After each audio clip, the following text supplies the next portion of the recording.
Hey everyone, Tony Manito here. I just wanted to take a few minutes to go over my protocol for night guards and specifically using Smileguard on the Einstein. This is a question that I've gotten a lot recently, and I just so happened to have one that I needed to do. We had a patient who was getting ready to leave for Maine for 4 months. They spend their summers up north because it gets pretty hot here in Charleston in the summer, and needed a new night guard. So was obviously a great opportunity to break out the Einstein and Smileguard and to be able to turn that night guard around really quickly for her to make sure that she's going to be comfortable throughout the summer. So just decided to document the process to help you new users along, and even if you've been doing these for a little while, maybe show you a couple of tips and tricks. So we'll talk about how to nest these in the software, how I do it. I prefer to do them horizontal, both for the time it takes to print, but also I find that I've had obviously just better success at that orientation. A more thorough print, I think it's more accurate. My fits have been more predictable, and so I'll share that with you a little bit. Also, we'll talk about how I smooth off the supports. Obviously, if you print horizontally, there's a lot of supports covering the surface. Those leave behind kind of tiny little nubs that need to be removed and smoothed off. So how do you do so without kind of obliterating that occlusal surface that you spent so much time trying to dial in the software? And I'll show you how I do that. And the last thing would be getting a smooth finish on this. So the one thing that I've had some issues with is we don't have a lathe here in this office. We don't have the ability to pumice like we would with traditional night guards to get that nice smooth finish. So I've had to come up with my own technique, and it's basically glazing. So it's very similar. I have another video on glazing 3D printed materials, but it's very similar to how I would glaze anything using glycerin and a curing light that is compatible with 3D printed materials. So you can check that out, but I'll talk a little bit more about that as I go through the process. But just going to take the next few minutes to show you all that. And feel free, if you have any questions, to reach out, direct message me either via YouTube or Instagram. Smile Professor is my handle. Thanks. So the first thing we're going to talk about is capturing our data. And obviously, we're going to use an intraoral scanner. If you're watching this video, you likely have one of those. But I always like to capture my bite at an open vertical dimension, and I use a leaf gauge to capture this. And I've also trained my team to help me do this, so I don't have to be in the room for this part. And so as you look at this bite that we've captured for this patient, this one's maybe a little too far open, but you want to give enough space to fit, try to picture how much space that night guard will fill in that intra-arch space, and that's kind of the vertical dimension that you want to capture it at. This one, like I said, is a little too far open, so we will adjust that in the design software, but this I find gives a much more accurate bite and requires less adjustment chairside when the time comes to deliver this appliance. If you're doing your own designs in Exocad and you want to watch kind of how I do it, feel free to continue watching. If not, you can skip ahead to this point in the video. All right, so the first thing we're going to do here is clean up our intraoral scans. We don't want any data that could potentially interfere with our bite registration or kind of any confounders for the software. That's really not a big deal, but I'm kind of anal retentive about scan data, so I'll just go in and spend a minute cleaning everything up, and then we're moving on to the next step.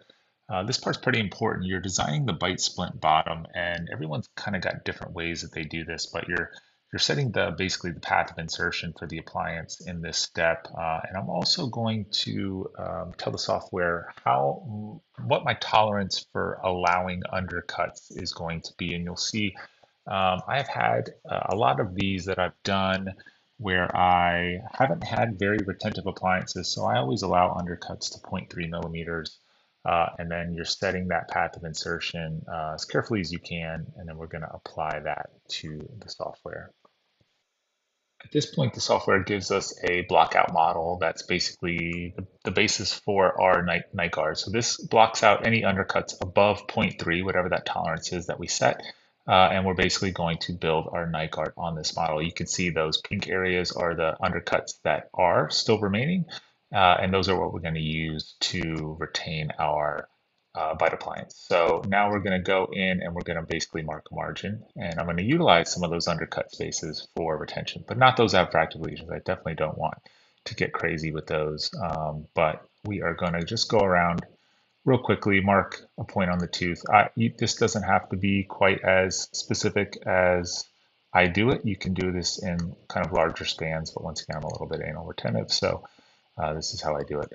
I am not the most fast designer in Exocad, but I really am happy with the results that I get. And now, like I said, because that bite was a little too far open with our leaf gauge, what we captured chair side, I am going to just put it into the articulator and close that down just slightly. And then I'm going to put the articulator through excursive movement. So it will run through protrusive and left and right working movements. And that will just kind of give us a rough simulation of what the patient might uh, basically put their night guard through. So thickness equals strength when it comes to these materials. So we want to make sure we have at least 2 millimeters on the occlusal, if not 2.5. That's kind of my minimal standard for that. And that's one of the reasons why we capture that open bite, just to make sure we have enough room for those material thicknesses. So you can see the pink on the anterior teeth is showing us that the only, right now, as it stands, the only occlusion that we have in this guard is right up front. So obviously we want bilateral simultaneous contacts, anterior and posterior. So all I'm doing is using the add tool to add in those areas of contact. So this is like, if you're waxing, you're just dropping a bunch of wax on that occlusal surface to build that surface up. And then as you see those occlusal marks come in, then we're going to fine tune that and make sure that we have even colors throughout. And that's really important because the kind of the closer we get it to perfect here in the design, the less chair time we'll have to spend at delivery, fine tuning that bite and grinding on our appliance. And so this is going to go real quick. I'm just going to add these and then I'm going to smooth it out because I want this to be a really smooth, basically functioning surface for my patient. And yeah, it's just a matter of going in. And this, a lot of this is personal preference, how you like to design your guards. But once again, just keeping it real simple here for this patient to give her something for the next 4 months while she's on vacation. Summering in Maine. Sounds nice, doesn't it? So just going through and using a combination of adding and smoothing to just fine tune this. Then we will run those articulator movements and make any adjustments that we see. Obviously, this is lateral protrusion right. We can go in protrusive and lateral protrusion left and retrusion as well. But once again, we're just trying to make some small adjustments to our bite appliance. And now it is ready to go. So we're going to save the STL file and we're going to put that into our RP Slicer software. And from there we can print. Okay, so I'm going to show you a couple of different ways to nest these night guards. So we set it up for Smileguard, 100 microns. This is the new build style. It's 45 degrees. I'm not sure why they call it that, or if the intent is to print this at 45 degrees, but we are not going to do that. So I'm going to hit create, and this is a file that I keep on my desktop that has a little platform here, and this is something that Baron Gruder I got from him many years ago. Been doing these night guards for a while now, and so this is an old case. So I am going to, I'm actually going to get rid of that guard, but keep the little platform and drag it on there. Okay. Now the first thing I'm going to do is duplicate that by just dragging this to the right, because we're going to, like I said, print this 2 different ways. So there you go. So the first way we're going to do it is we'll try 45 degrees or something, maybe a little bit more angled. So I'm going to position that night guard right on top of that platform. And what I like about this technique is that there are no supports that you need to put in the posterior. So it's actually really, really nice. And we're just going to use this little geo. And we're going to put this at 60 degrees. That's usually what I do it at. And I've had good success, so I'm not gonna mess with that now. So if we look at this from the side, we just want to make sure that that is positioned correctly right on the middle of that platform. All right, there you go. Good. So what that means is that the only thing we're going to have to remove is that platform. Okay. So we'll try one there, and we'll try one how they recommend doing it in the software, which is, and I've done it both ways, and they're actually both fine. Um, not a big deal to do it either way. This way, all we're going to do is we're going to add supports, byte split horizontal, and I am going to make sure that we have a fence. I like the fence more than the base plate. It's just, I don't know, it's kind of less stuff. And then we're going to look at that and just make sure we have it pretty evenly spaced. We can edit those support points if we want. It's giving us a tip thickness of 0.95, which is, I think, far too large. I usually will use 0.6, so I'm going to apply that. I want these supports to be really easy to remove. And so as we look at those, much better. So all these points represent little nubs that we're going to have to polish off. And this is very easy, and I'm going to show you exactly how to do that. So when I print this, I'm going to print it exactly how the manufacturer recommends, just to show you how that workflow works. And we'll kind of go from there. So that looks good.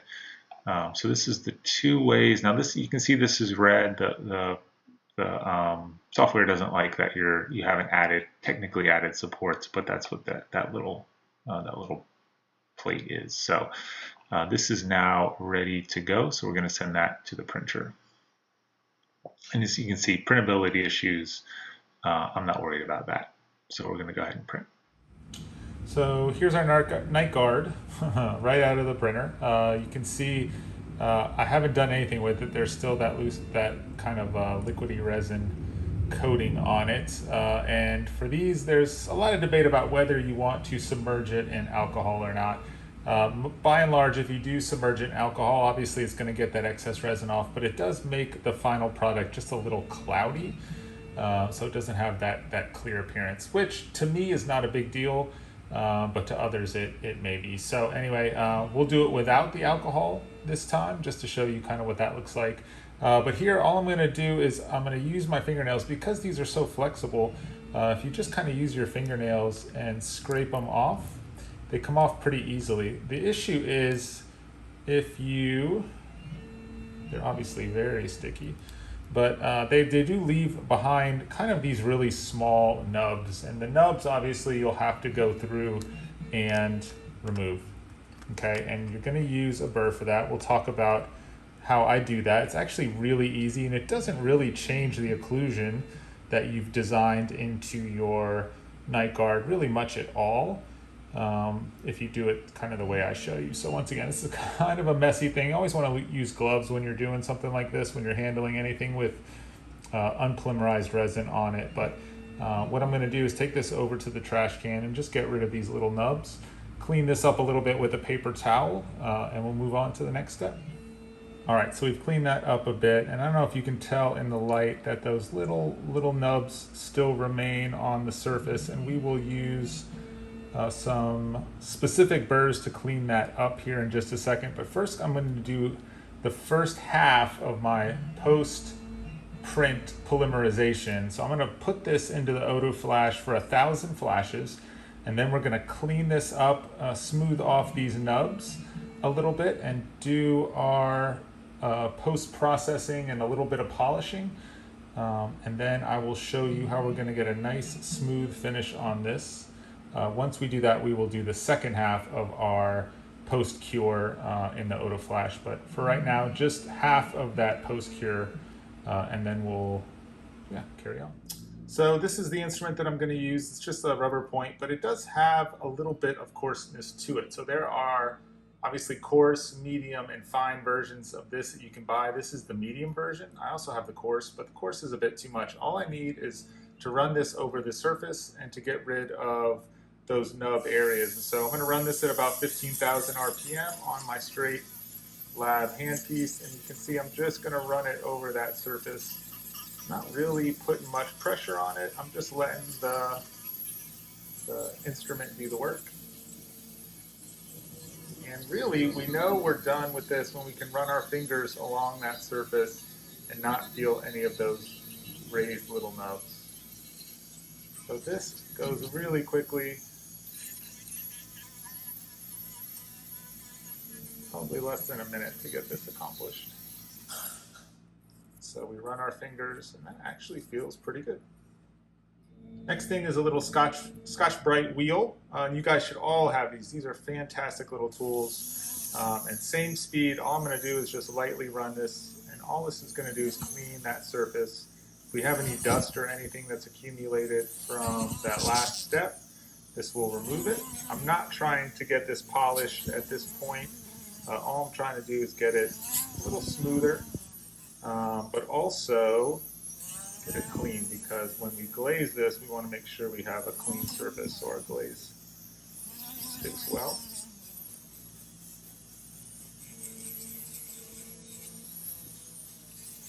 Okay.